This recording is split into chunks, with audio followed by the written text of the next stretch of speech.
প্রিয় ছাত্রছাত্রীরা, তোমাদের নতুন উচ্চ মাধ্যমিক সিলেবাসে একাদশ শ্রেণীর পাঠ্য বইয়ে সেমিস্টার 1-এ অন্তর্ভুক্ত করা হয়েছে পুঁইমাছা গল্প। সেই পুঁইমাছা গল্পটি সম্পর্কে আমি পূর্বের এই 3টি ভিডিওতে সেই গল্পের মূল পাঠ ও তার ব্যাখ্যা বিশ্লেষণ সহ আলোচনা করেছি। আজকের সেই পুঁইমাছা গল্পের চতুর্থ ভিডিও।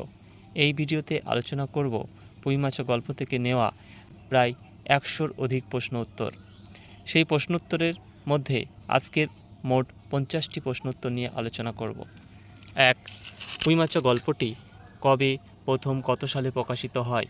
উত্তর: 1931 সালে প্রথম প্রবাসী পত্রিকায় প্রকাশিত হয়। 2.